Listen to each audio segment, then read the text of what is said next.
So in the background, you can see that there's a vinegar syrup sale going on right now. It's the out of print sale. Today's Sunday as I'm filming this, and it's been going on for a couple days. They did the announcement for today. Hello, this is Miss Penny right here, who you're seeing. Go across my screen. She's quite the cutie. Hello, Miss Penny, your first photobomb on camera. And I thought, well, with the vinegar syrup sale, we'll talk a little bit more about sales, collecting, pricing. We'll talk about some of the do's and don'ts, the shells and shell nuts of how to go about, or how I go about deciding how to collect and how I want to collect. Because we're all different when it comes to it. But with that being said, let's talk about some things that I think everybody should know when it comes to collecting.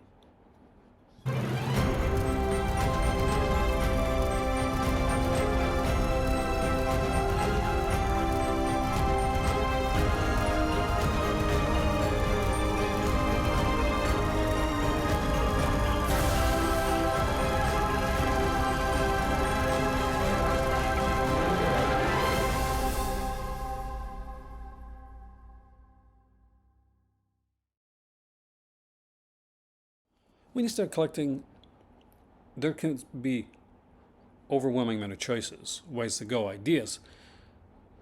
You can spend a lot. Trust me, I know.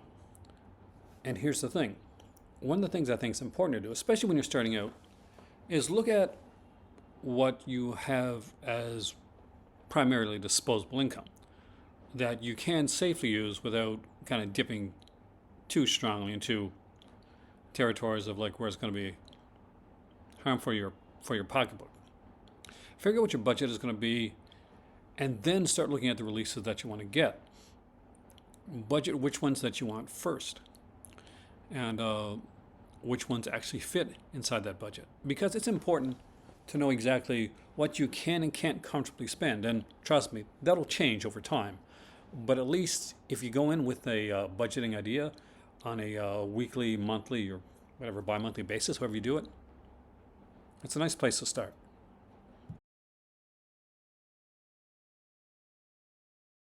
Okay, you've made a budget, and so far things have been pretty good. Now you've suddenly hit a month where something really big or special comes up, something that you want, and you find that maybe this month, and maybe last month, you've gone a little bit over what your necessary budget was going to initially be. That's okay. Budgets can change, and different months can give different options. There are times that you're going to look at releases and say, okay, I really want to get this, and I don't think I can wait for that sale period. This is something I want now.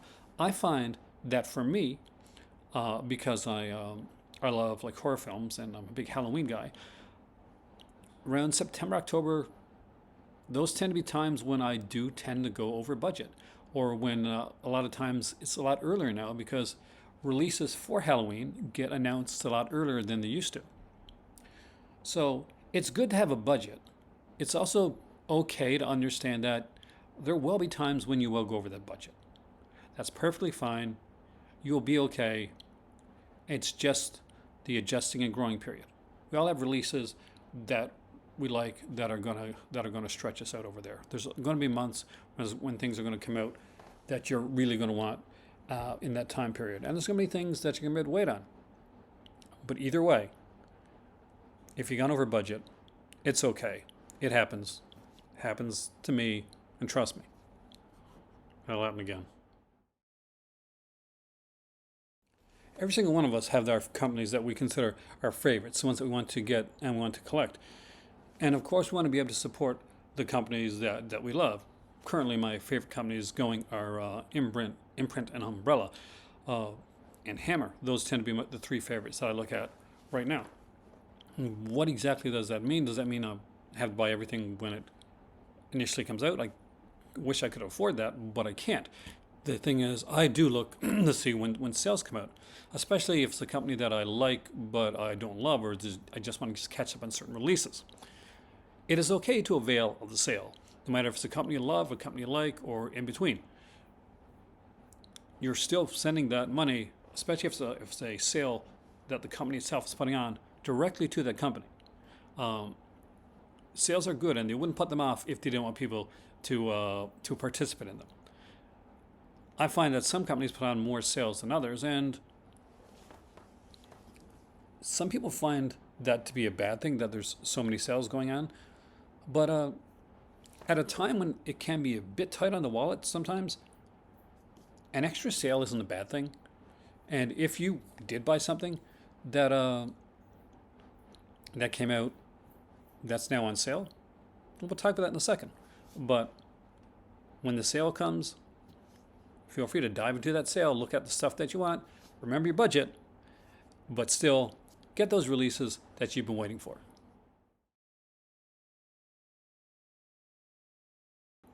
Can you believe it? That title that you bought when it initially came out is now like 50 to 60% off. If you only had waited, don't beat yourself up over that. You wanted that title. You bought it on day one for a reason. Yes, it may be cheaper to get right now, but that's the thing. It's wonderful to have for it to be cheaper now, because there'll be more people that'll experience and see that title that you were excited enough about to buy on day one. Don't beat yourself up over buying a title on day one, and don't beat up the company if they decide to put it on sale down the road. The worst case scenario is you have more people that are excited about a title that you were excited about to buy on day one in the first place.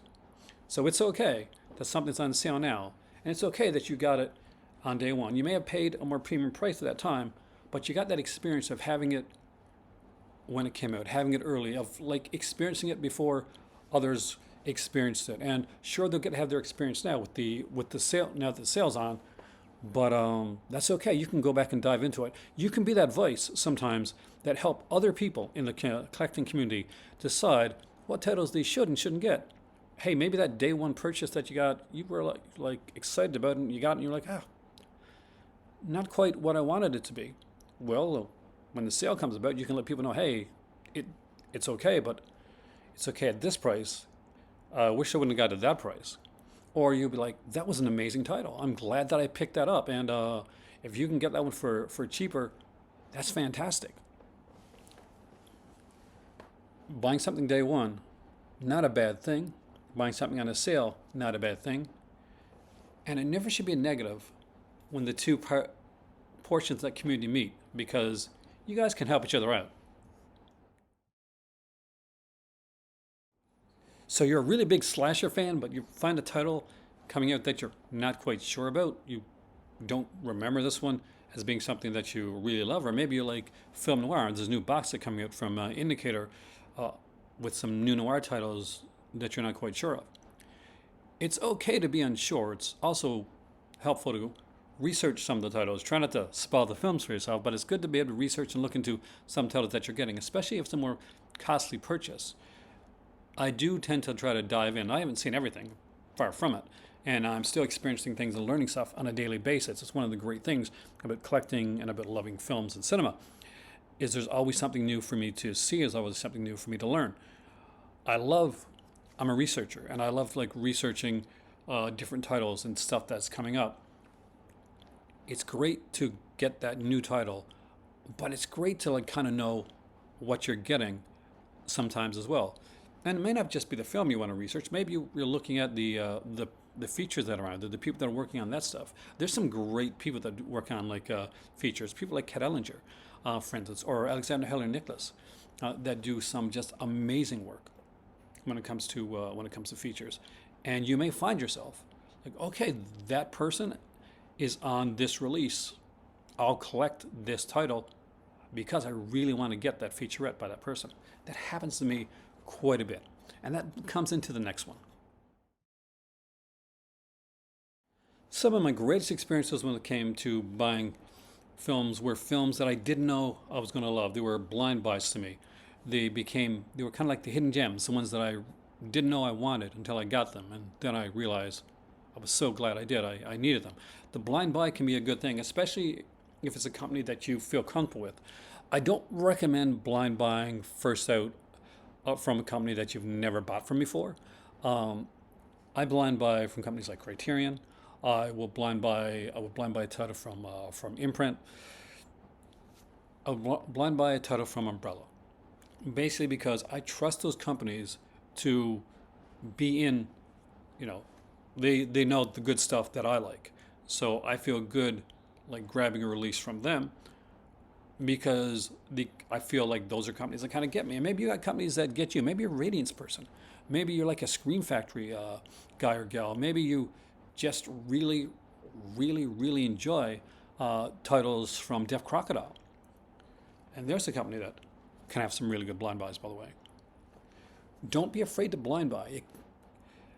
It can be harder when it's a bigger or more expensive purchase, but a blind buy can sometimes lead to some of your greatest experiences when it comes to film, when it comes to cinema.